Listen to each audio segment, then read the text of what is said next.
pessoal, meu nome é Letícia e hoje nós vamos falar sobre o ciclo de vida da tecnologia, com foco em interfaces, na área de interação pessoa-computador, a famosa IPC. As interfaces são meio como nós nos comunicamos ou como nós conversamos com as máquinas.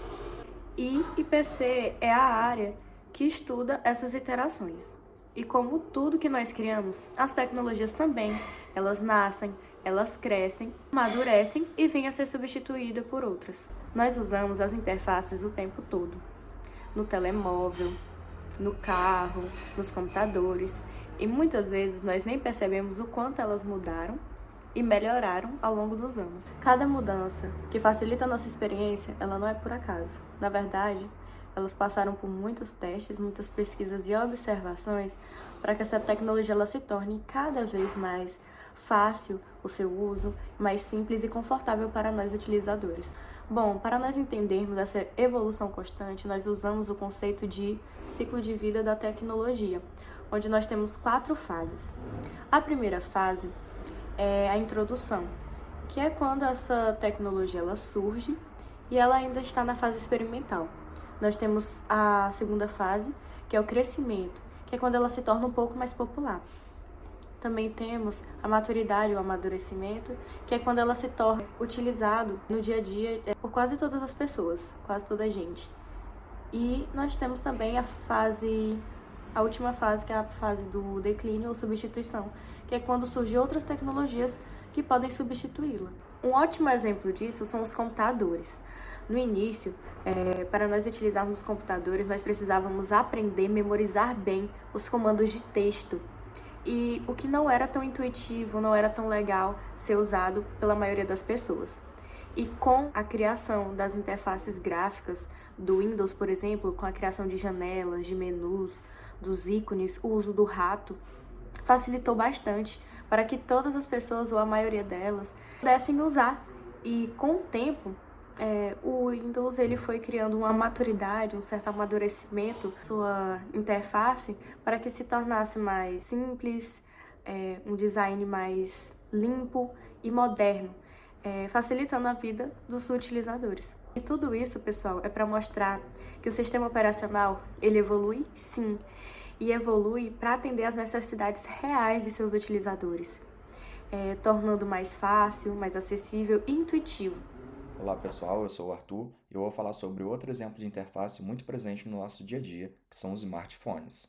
No início, os celulares eram mais pesados, bem mais robustos e possuíam teclados físicos e as funções eram bem limitadas. Serviam apenas para realizar chamadas e enviar mensagens. Com o passar dos anos, com o desenvolvimento, veio o surgimento do touchscreen, que isso tudo ganhou vida. Foi possível deslizar, tocar e abrir menus apenas com os gestos da mão diretamente nas telas dos celulares.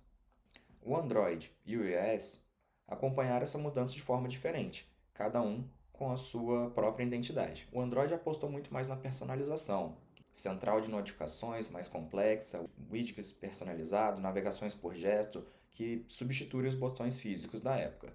Já o iOS concentrou-se em tornar a interface uniforme, mais suave, com animações naturais, elementos visuais que fossem utilizar e ser mais fácil para um usuário comum. Enquanto o Android dá mais liberdade para quem gosta de ajustar tudo do seu estilo, o iOS apostou numa simplicidade e uma consistência maior entre os seus aplicativos. Um exemplo interessante, no Safari, navegador da Apple, a barra de pesquisa foi substituída da posição original, que era no topo do ecrã, para a parte de baixo do ecrã, para a base, onde fica mais próximo aos polegares e fica mais fácil assim, então, da gente conseguir utilizar. É um detalhe pequeno, mas mostra como as decisões de design podem tornar o uso mais rápido e confortável para nós usuários. Hoje, o touchscreen está presente em todo lado, seja nos telemóveis, em computadores, carros, caixas eletrônicos, nos relógios inteligentes, em diversos outros dispositivos. Estamos sempre em busca de novas formas de interagir com as máquinas. Hoje, estamos a testar interfaces que não exigem tocar no ecrã, como comandos de voz, sensores de movimentos e a realidade aumentada. Um bom exemplo disso são os óculos da Meta e da Google, onde eles começam a misturar as informações digitais com o mundo real diretamente com o nosso campo de visão. Muitos ainda estão em desenvolvimento, mas cada vez mais estão sendo aprimorados com o auxílio da inteligência artificial, por exemplo.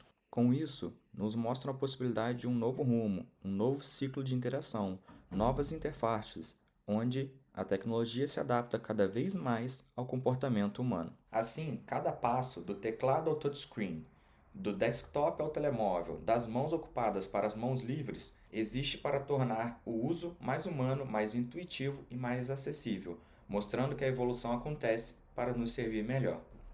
E no final, a tecnologia só faz sentido quando melhora a experiência de cada pessoa. Muito obrigado por assistir e até a próxima.